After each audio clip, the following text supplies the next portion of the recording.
Hey, what is up, MarvelStrikeForce community? This is your mob boss, Gangster KT, and I'm actually on vacation today. Did not bring my hat, so I had to substitute with the sunglasses, but was playing the game last night and just had one of those aha moments that happen every once in a while, and I'm going to need to change how I'm playing. So wanted to share that with everyone, and that's around what I'm finding to be new bottlenecks. Might not be new for everyone, but some new bottlenecks I'm seeing. So going to talk through those and how we'll change our strategy. I'm also going to talk about my plans for the Bifrost team. And then lastly, wanted to highlight a couple things going on in the CC community recently that I thought was really cool. So if you like what I'm doing, please take a second to like and subscribe. I've kind of recently decided I really want to keep doing this and try and step up my game. So your guys' support, this community means the world to me. So again, hit that like and subscribe if you appreciate this content. And with that said, let's talk about these bottlenecks. All right, so for me, these came fast and furious. I had basically assumed that the teal T17 and T18 pieces would really be the only things I needed to plan around, and be intentional with getting, and everything else should come fairly naturally based on how the game's been before. I know that the T17 mutant piece is a huge bottleneck with the chase for Apocalypse and having two mutant horseman teams. Specifically for me, it's actually that yellow canister piece that I'm so short on. But again, that's kind of what I expected. What was unexpected is all of a sudden last night I was trying to take Vol to T16, and I didn't have enough Mystic Origin gear. If you can see the picture above my head here, that piece to the right, that actually it takes the least of that piece, but it must not be as available because I am short of that and very low on the other Mystic Origin gears too. Additionally, as I've been looking and starting to plan for DD6, it's really stood out to me how short I am on a couple of the T16 unique pieces. So we'll talk about those in a second, which one specifically, but those two things are really gating me right now. I know gold's always an issue, but I'm actually taking my guys up to level 95 that I want to, which is as high as you can go. So gold's not my problem right now. It's really these teal gear pieces and needing to get up to T17 and T18. So with that said, just the only thing I could really see Scopely doing, and I don't think it's going to happen, but they'd need to increase that teal raid orb about 5 to 10 times how many we get now, which of course isn't going to happen. But just to get these like origin pieces and the T16 pieces away from being bottlenecks, it's really the only place that we get those in large quantity right now. And it's just not anywhere close to enough as we start. We aren't leaving guys at T15 anymore. We really need to get them up to T16 and then T17 and 18 for some of them. And that's a huge deal. So what will we do? Let's go through that now.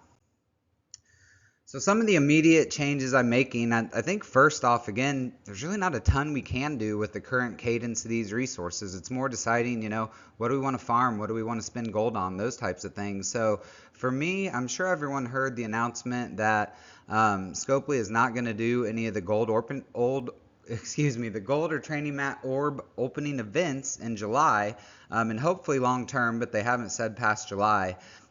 So for me, instead of farming those golden training orb nodes every day, I'm actually going to start farming more the Mystic Gear nodes and other just teal gear pieces that I need from that daily campaign energy grind. So those orbs are still super valuable. There's no question. I'm sure I might not be able to level my characters as high and we'll have a small drop in gold increase, but it's really the gear right now that I need.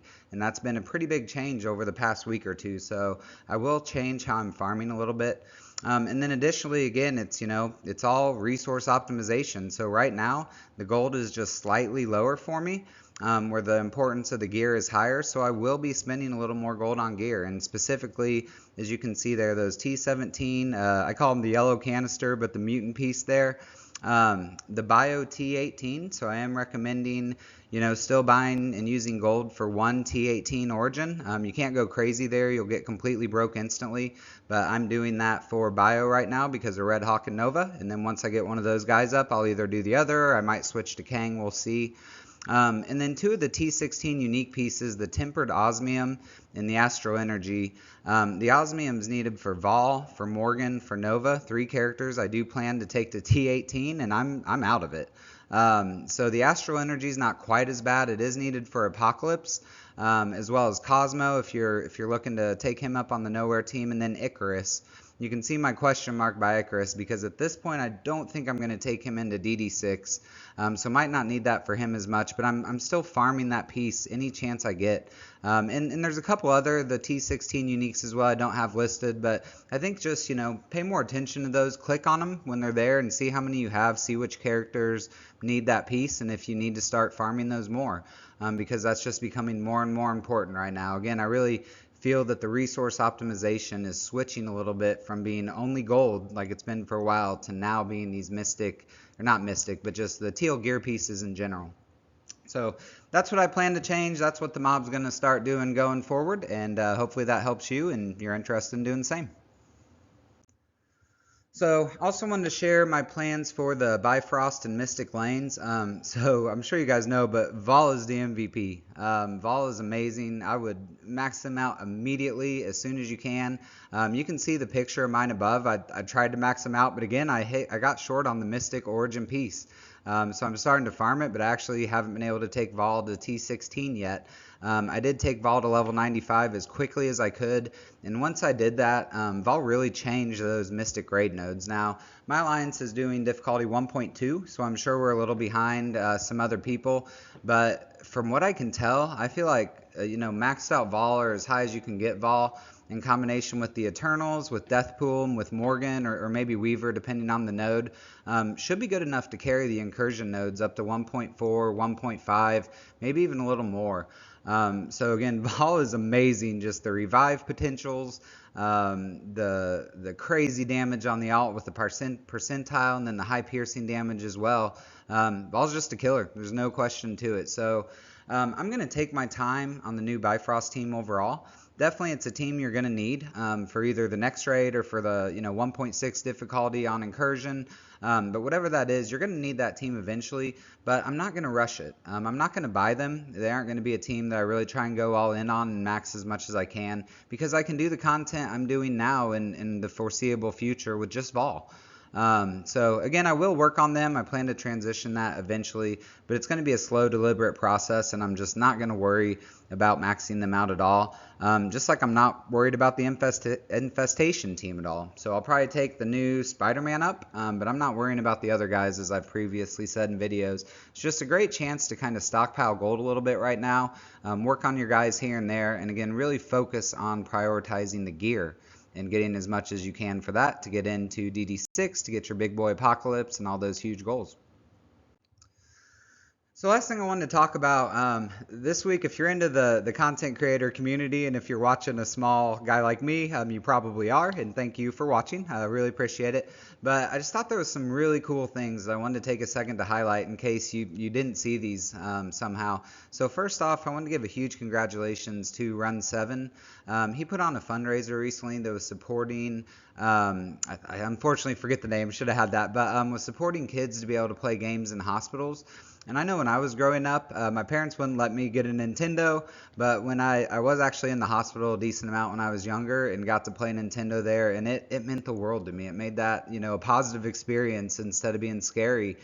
So just such a great thing to support. And if you didn't see, Run7 and his efforts with the rest of the community raised over $6,000 for that. And it was just so fun. He let me be a part of that for a small minute, and it was just really cool, and I appreciate it. So huge congratulations to him and those involved. And I'll say, raising money like that for kids is definitely super gangster. Also, if you haven't seen, one of my favorite content creators out there, but Pathfinder, announced he is coming back to the game and to making content. So this is just great news for the community. Check him out if you haven't. He is really good. His Crucible videos are so valuable. And to be honest, he's just a hell of a guy overall. So great guy to support. And I think the game and the community right now is really going in the right direction. All right, so that is all I had today. I'm going to get back to vacation with my family out there, but again, did have one of those aha moments last night on these bottlenecks and kind of needing to change my priority and how I'm building my characters and putting my resources. So I did want to share that with you guys. Huge thank you for watching. I really appreciate your support. Just a final reminder to give me a like and subscribe if you haven't. As always, I give you my word that this is the best advice I have. All I have in this world is my balls and my word, and I don't break them for no one. Peace.